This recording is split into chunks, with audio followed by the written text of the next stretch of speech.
Welcome back to another edition of the Course Creation Incubator Podcast. I'm your host, Gina Onativia, here to get you excited about your course creation and your marketing and help you build up the course-based business of your dreams. Now, today we're talking about how to make borrowed content your own, especially when you've got a lot of different source material to work from.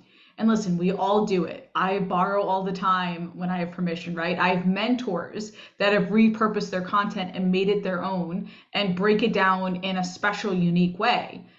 Well, I come from the world of Tony Robbins, as many of you know, and TR is a legend at repurposing. So I want to talk today about how to truly make it your own so you stand apart as an expert, as an authority. And by the way, I've been so excited to see the different courses that my 6-week accelerator students have been putting out of late. It has been amazing. And we are starting with an upgraded community as well, where it's moderator led. And I'm also launching these monthly Zoom calls where we can workshop through their different course creation and marketing strategies. So if you've been thinking about joining the 6-week accelerator and getting your starter course done in just 6 weeks, check out the show notes. I'll link to the page so you can learn more. Love to have you inside of those monthly calls as well as our new community. Now, in terms of borrowed content, or really it's not even borrowed, you've been certified in a certain content. Like I know there's different coaches that they can teach you their way of doing their teachings or content or courses and then say, hey, you're officially certified, you can teach this now. So the key is you have permission. By the way, I just want to mention that up front, that you've been through a course or you've asked the expert for permission in terms of to teach that different kind of content. So I want to talk today how to make it really unique to you. Now, one of the reasons I wanted to do this episode is because I have a fabulous client right now who is taking on her father's legacy in terms of his leadership content. She's making it her own. He left the business to her and said, I want you to make something of this for yourself, which I absolutely love. Now, he had a certain way of doing it. And she wants to make it her own. She really wants to adapt it to her own style. And she has permission to continue his legacy, right, and teach his content. So I thought I'd walk through 3 steps. So as we're working through with this client about how to adapt her father's content, you can learn how to adapt your own content to your own style. And by the way, there's a few reasons why I want you to do this. I don't want you to just take somebody else's content and make it a go for you. I want you to bring your own style to it. I want you to stand alone as the expert because students take notice of that, right? They're buying for you. I know that is really tough to understand because you're thinking, well, Gina, aren't they just buying for the transformation? Aren't they just buying for what the promise is? And yes, that's part of it, but they're also buying from you, your brand, your stories, what you bring to the table. So that's why I want you to apply this content to your brand. So step 1 is really figuring out who are you serving with your content. As always, we start with the audience. And we do this because say you got content from someone else, they might have taught it to a different audience than who you want to teach it to. So I was talking to Becky, my online business manager, about this, and she was saying she has multiple coaches and clients who are certified through the Life Coach School. And one of the courses that they take and then can reteach is a time management system. And this is so great. So Becky had a client who was a coach for farmers and another one who worked with moms. So each one taught the same content, but it was custom. It was tailored to those particular audiences, what they needed, what mattered to them most. So think about what's that subset that you're teaching. If you're a coach or you're a consultant, and you're teaching this other person's content, who do you really want to serve in terms of it? Like maybe you start with a subset of entrepreneurs. I had a call this week with a psychologist who has, I think, some really great peak performance content. And I was encouraging her to think through a subset that she wanted to start with and start with that niche. And then she'll naturally attract all these other people. But then when you're catering your content to a certain subset, you speak their language, right? You ask the right questions, you really drill down on their pain points. And that's exactly what I want for you, especially if you're starting out as a course creator. Okay, so first and foremost, who are you serving in terms of your content? And based on that, how are you going to adapt your content for that specific subgroup of people? What kind of changes do you need to make? What kind of updates based on what's been taught before? You clearly want to tailor it to your ideal student. So make sure you're starting with that subset and going from there. All right, so step 2 of making content your own is, what's your style? What's your flair? How do you approach content and how do you like to teach it? What's your system? Everyone is different, right? So I've talked about this before. I really pride myself on breaking down information and simplifying it. You're never going to find really rough concepts from me. You'll find step by step, right? Here's the 3 steps, the 5 steps. Now, some people don't like to teach in steps. I've had Perry Moffmer on the podcast, and he said, I'm not the steps guy. In fact, he says, I'm not really the prescriptive guy. But along the way, while you're listening to Perry, all kinds of ideas and concepts pop. So he's never going to say, here's my 5 steps to being the greatest leader of all time.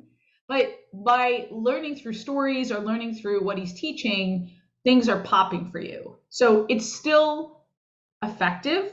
It's just his own way of doing it.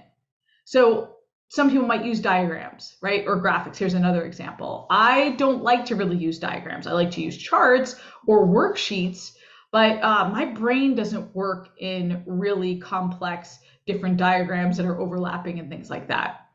But that might be your communication style, or maybe you dream in bullets. I had a client say this the other day. She said, I dream in bullets. Just give me a bunch of bullets and I'm good to go. And that's what I want to bring for my student. So that's her style to teach, to know how to present the information. And that's how she likes to present it to students as well. So that makes sense. So here's another example. I worked with a mentor who did incredible and beautiful worksheets and paragraphs of rich language, rich copy, the farthest thing from bullets, right? So I've got the client over here who dreams in bullets, and then I've got the mentor over here who would set up in a complete narrative full of stories. And it was like reading a book, but with still breakout information, but different style, right? And no one is better or worse than the others. They're just different. And then your student can decide, hey, do I like that style? Do I like that approach? So what's your style? What do you bring to the table? Oh, going back to the leadership client who I've been working with, she likes to ask questions. She likes to do pattern interrupts. Okay, she likes to use third-party information to really back up the content, which I love. I love this idea. So she likes to bring in outside examples. That's her style. And by the way, if you don't know the answer to this question, what's your style? Ask your friends, your family, your colleagues, your students if you got them, right? What do you love about how I teach? That could open up so much for you to understand what makes you tick, what makes you unique. All right, then for step 3, what's the richness you're going to add to illustrate your points or this content you're teaching? So for this leadership expert, I was saying we're really thinking through personal stories and examples, because the leadership content can be kind of dense and we want it to come alive with great ideas and examples and stories. So I love to bring examples to the table. That's how I learn. I'm always looking for the reference. When someone's teaching me something, I say, okay, can you give me an example of that? Or how does that look in real life? So you got to give me an example. That's just the way I learn, and that's the way I like to teach. That's the way I learned growing up. I must have picked that up somewhere, right? So you want to bring those personal stories in. We've talked about that all the time on the podcast. In the show notes, I'll link to some episodes about personal stories and about that richness you want to bring to help. So, and here's a great way to train your brain on this. When you're watching a documentary or a docu-type series, Ask yourself, what is cool about this? I actually do this for every series or movies. Like, okay, what's different? What do I like about this? If I find myself chuckling or I'm riveted or I'm really compelled, like, why is this so good right now? For example, Limitless on Disney Plus with Chris Hemsworth. It's a limited series where Hemsworth focuses on different biohacking areas in order to live longer, healthier, more vibrant. And listen, you had me at Hemsworth, right? He's incredibly charming. He talks direct to camera. He's very relatable. You gotta love the guy. But here's the thing, that's only one feature of this show that makes it so good. Yes, Hemsworth is very charming and very attractive, but there's other pieces that really suck you in. They bring in experts for each show, for example. So they'll bring on a fasting expert or an extreme sports guy to help provide context, the why, to help guide whatever challenge Hemsworth is facing in that episode. So in the fasting episode, Hemsworth fasted for 5 days. I mean, I fast from 10 p.m. to 10 a.m. and that's hard enough. Like, I'm recording this right now, my stomach is growling. So they bring on these experts to make sure it's safe. And by the way, you can bring on experts too. That can be a highlight of what you do, right? I still want you to be the lead. I still want you to be the star, but bringing on experts is a great way to bring a different take to your content. Now, in addition to Hemsworth direct to camera and the experts they bring on, there's 2 more layers. They spotlight a culture that's been following this biohacking principle. For example, they do an episode on longevity, and they featured a woman bodybuilder in her 80s. She was amazing. And they bring in examples like this all the time, like all over the world. And it is fascinating. And it's social proof, right? So they're saying, don't just trust us about fasting. Don't just trust us about endurance or longevity. Check out these cultures or these people that are doing it. And it's eye-opening. And finally, the last piece, or another piece that Limitless does, is they have these beautiful graphics that show the impact that the biohacking technique has on the brain, the body, how it really impacts your longevity and your health. They're illustrative, they're educational. All of this is rolled up into a show that my family could not get enough of. We got emotional at the end of the 6 episodes. Well, and by the way, the finale is especially poignant because it was so good. It had so many layers.